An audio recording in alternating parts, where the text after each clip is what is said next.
7 विधानसभा सीटों पर उपचुनाव हो रहे हैं और राज्यपाल कश्यप जी हैं बांगरमऊ में भी प्रचार प्रसार करने आए हैं और समाजवादी पार्टी के प्रदेश अध्यक्ष नरेश उत्तम जी भी साथ में हैं। सबसे बड़ा सवाल यह है कि आप लोगों के मुद्दे क्या हैं? हमारे नेता माननीय अखिलेश यादव जी का सदैव मुद्दा रहा है विकास। उन्होंने विकास ही किया है और उत्तर प्रदेश में जो विकास किया है उसका मुकाबला बीजेपी नहीं कर सकती, जबकि केंद्र में भी उनकी सरकार है। भारत के प्रधानमंत्री ने भी इतना बढ़िया एक्सप्रेसवे नहीं बनवा पाया होगा जो माननीय अखिलेश यादव जी ने बनवाया। जितने लैपटॉप माननीय अखिलेश यादव जी ने बांट दिए उतने लैपटॉप भारत की सरकार भी नहीं बांट पाई। जो आवास माननीय अखिलेश यादव जी ने गाँव में जनरेशन मिश्रा और लोहिया गाँव बना के डेवलप कर दिया, वो उन्होंने एक गोद गाँव लिया था, वो बच्चा भी नहीं दिखाई पड़ रहा कहीं भारत में।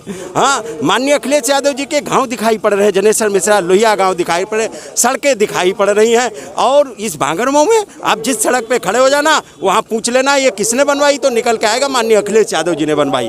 तो हमारा मुद्दा विकास रहेगा और बीजेपी सदैव मुद्दे विकास के मुद्दे से भागती है, सदैव वो जाति धर्मों में बांटने का काम करती है। लेकिन जनता अब जनता भी उनकी पिक्चर को देख चुकी है और बीजेपी की पिक्चर पूरी तरह फेल हो चुकी है। अब कोई उनके हाल में बैठने वाला नहीं है, ना टिकट लेने वाला है। अब यही बाई इलेक्शन में बीजेपी को जनता सबक सिखाना चाहती है। ये चुनाव जनता बनाम सरकार है, सरकार को जनता हराना चाहती है और उसको माननीय अखिलेश यादव जी में भरोसा और विश्वास है। इसलिए माननीय अखिलेश यादव जी के साथ में हर जात वर्ग धर्म के लोग खड़े हैं। तो यहाँ पर समाजवादी पार्टी का मुकाबला किससे देख रहे हैं आप? समाज जो लड़ेगा वो समाजवादी पार्टी से लड़ेगा। समाजवादी पार्टी का मुकाबला और काम का मुकाबला, विकास का मुकाबला बीजेपी नहीं कर पाएगी। बीजेपी बहुत पीछे है। और देखना बांगरमऊ में हमारे प्रत्याशी सुरेश पाल जी भारी मतों से जीतेंगे और 7 जगह और चुनाव हो रहा है, वहाँ भी जनता देगी। ये जनता बनाम सरकार है, सरकार को जनता हराना चाहती है और सबसे मजबूत विकल्प माननीय अखिलेश यादव जी है। देख नहीं रहे आप कितने विधायक छोड़ के आ रहे हैं, कितने लोग समाजवादी पार्टी में आ रहे हैं, आप देख रहे हैं लगातार। ये माहौल है और जो 351 का माननीय अखिलेश यादव जी ने लक्ष्य रखा है, निश्चित तौर पे 2022 में माननीय अखिलेश यादव जी पूर्ण बहुमत और प्रचंड बहुमत के साथ में आएंगे। क्योंकि आज बेरोजगार परेशान है। ये दलित पिछड़ों को कहते थे आरक्षण, आज आरक्षण तो ख़त्म कर दिया इन्होंने।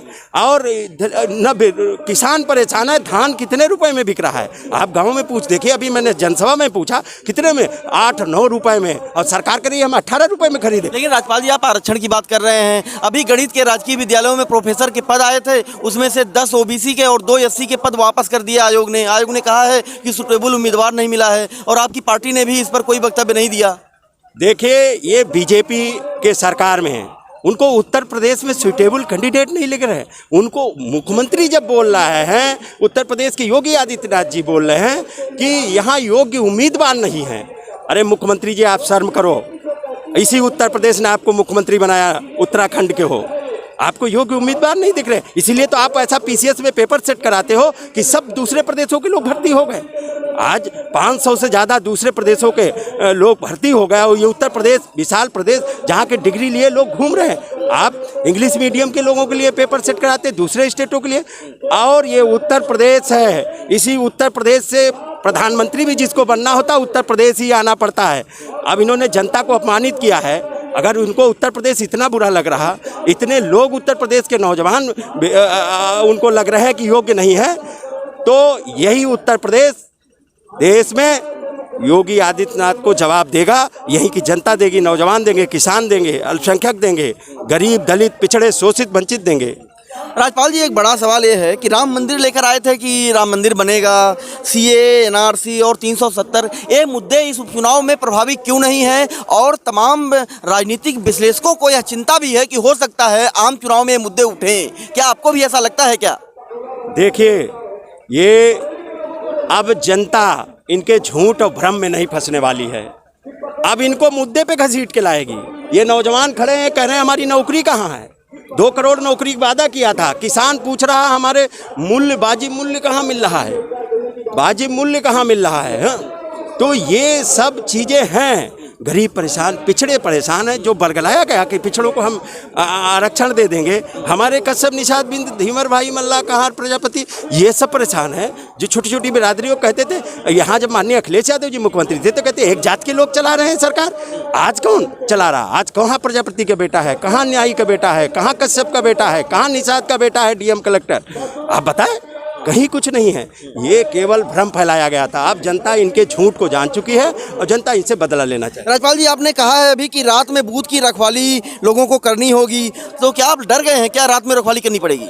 नहीं, हम लोगों को जागरूक कर रहे हैं, हमारे अपने कार्यकर्ताओं को जागरूक कर रहे हैं कि बीजेपी चोरी करती है, बीजेपी झूठ बोलती है, इसलिए कहीं कोई हमारे बूथ से चोरी न कर ले, क्योंकि ये विकास के मामले में आमने सामने नहीं लड़ सकते समाजवादी पार्टी से, ये चोरी से लड़ने का काम करते हैं, पीठ पे छुरा भोंकने का काम करती है बीजेपी। जब आप इनके इतिहास को पढ़िए, इसीलिए तो पटेल जी ने इनके संगठन पे, आरएसएस पे प्रतिबंध लगाया था। ये दुनिया का सबसे खतरनाक संगठन है, इनसे सावधान होकर लड़ना पड़ेगा, क्योंकि ये किसी भी वक्त कुछ भी षड्यंत्र कर सकते हैं। इसलिए हमारी समाजवादी पार्टी की लहलाती हुई फसल जो बांगर मुंह में खड़ी है, इसको कोई नुकसान न पहुंचाने पाए बूथ की रखवाली के लिए, इसलिए मैंने बोला है। राज्यपाल जी, आपने बीजेपी पर एक गंभीर आरोप लगाया है कि रोटी गरीब खाता है लेकिन कमीशन बीजेपी को जाता है, ऐसा कैसे हो रहा है? ये बीजेपी ने ऐसा दिमाग लगा के षड्यंत्र किया है कि गैस सिलेंडर जो 1000 रुपये का सिलेंडर गरीब नहीं खरीद सकता है, तो वो 1000 रुपये का भरवाएगा कैसे? ये सोचिए, इन्होंने ऐसी प्लानिंग की कि जब जो रोटी सेकी जाएगी गैस सिलेंडर पे तो कमीशन बीजेपी को जाता रहेगा। अगर बीजेपी गरीबों की मदद करना चाहती तो सिलेंडर भी फ्री में भरवाए। आप पेट्रोल डीजल देखिए, 35 रुपए की बात करते थे, आज कितने में? 80 रुपए में, 82 रुपए में पेट्रोल डीजल बिक रहा है। आप बिजली का मीटर गरीबों को कह रहे हैं फ्री में मीटर लगवा लो, अरे फ्री में बिजली भी तो दो उनको। आप जो मीटर लगवा के उनके पैसे, आज मोबाइल कंपनियां के माध्यम से पैसा नौजवानों का घसीटा जा रहा है। जियो पहले फ्री में दे दिया और उसके बाद में आप पैसा ले रहे हैं, तो ये केवल भ्रमित किया जा रहा है, ये लूट मची है। कोरोना महामारी में भी लूट कर लिया है। राज्यपाल जी, एक आखिरी लगभग सवाल है कि आपकी नज़र में सबसे बड़ा अपराध क्या है? सबसे बड़ा अपराध है जनता के बीच में वादा खिलाफी, और बीजेपी ने वादा खिलाफी किया है। ये कहते थे भ्रष्टाचार नहीं होगा, ये कहते थे हत्याएं नहीं होगी, बहन बेटियों के साथ में बलात्कार नहीं होंगे। आज तो सारे रिकॉर्ड टूट गए उनकी सरकार में। भ्रष्टाचार, बेईमानी, बलात्कार, लूट, डकैती, अपहरण, उद्योग खुल गया है। मुख्यमंत्री को तो इस्तीफा दे देना चाहिए, योगी आदित्यनाथ को। बांगर मऊ की जनता से आखिरी में आप क्या कहना चाहेंगे? हम बांगर मऊ की जनता से अपील करना चाहते हैं, ये किसी जात का चुनाव नहीं है, किसी धर्म का चुनाव नहीं है, ये चुनाव जनता बनाम सरकार है, ये बदला लेने का चुनाव है, ये चुनाव है नौजवानों का। नौजवान अपना बीजेपी से बदला लें। एक सीट से कोई न मुख्यमंत्री बदल जाएगा न हट जाएगा, लेकिन बेलगाम सरकार, घमंडी सरकार के लगाम कसने का काम बांगर मऊ की जनता कर सकती है, और वो समाजवादी पार्टी बीजेपी को हरा सकती है। इसलिए हम अपील करेंगे कि सब लोग किसी भ्रम में न पड़ के समाजवादी पार्टी के साथ में खड़े हो, बीजेपी हार जाएगी। राज्यपाल जी, आप पिछड़ा वर्ग प्रकोष्ठ के अध्यक्ष भी हैं, प्रदेश अध्यक्ष भी हैं, और निषाद समुदाय से आते हैं, कश्यप समुदाय से आते हैं, यहाँ के बड़े वोटर हैं निषाद और मल्लाह और ये सब क्या कहा जा रहा है, लोध। तो इन लोगों से आप क्या कहना चाहेंगे, क्योंकि वो लोग आपकी ओर बड़ी आशा की नज़रों से देख रहे हैं? यही बीजेपी थी, जब सत्ता में नहीं थी तो कहती थी इनको हम अनुसूचित जात में शामिल करेंगे। यही बीजेपी ने निषादों के हक अधिकार को छीनने का काम किया। माननीय अखिलेश यादव जी ने इनको अनुसूचित जात में शामिल करने का काम किया था। अब बीजेपी ने आज तक कोर्ट में उलझाए रखा, और फिर कोर्ट में ऐसे जवाब दाखिल किए कि कोर्ट ने रोक लगा दी। ये बीजेपी है। अब बीजेपी के लोगों ने ही कोर्ट में जाके, बीएसपी के लोगों ने जाके रोक लगवाया। इनके साथ में अन्याय हो रहा। ये मल्लाह का बेटा कब बनेगा कलेक्टर, कब बन पाएगा? आज सबसे गरीब कोई है तो निषाद, मल्लाह, धीमर, प्रजापति, लोधी, ये लोग बिरादरी के लोग हैं। और इन्होंने तो महापुरुष के नाम पे, माननीय अखिलेश यादव ने ये छुट्टी की थी निषाद राज के नाम पे और कश्यप के नाम पे, उन्होंने कैंसिल करने का काम किया, अपमानित करने का काम किया। और आज ये हमारी सरकार बनेगी तो इनकी ठोस रणनीति बना के, माननीय अखिलेश यादव ने जो 87 योजनाओं में 84 योजनाओं में 7.5% आरक्षण देने का काम किया था। तो ये सब चीज़ें माननीय अखिलेश यादव जी ने करने का काम किया, और बीजेपी ने केवल इनको ठगने का काम किया। और निषाद इस बार मल्लाह, निषाद, कश्यप, कहार, गुड़िया, माझी, प्रजापति, राजवन, नाई, धोबी, ये सब बदला ले लेंगे।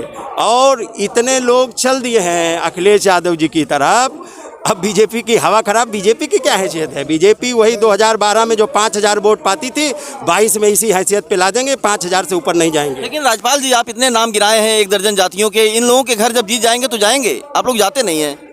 इनके घर में हम तो जाएंगे। माननीय अखिलेश यादव जी का संदेश जाएगा उनकी तरक्की के लिए।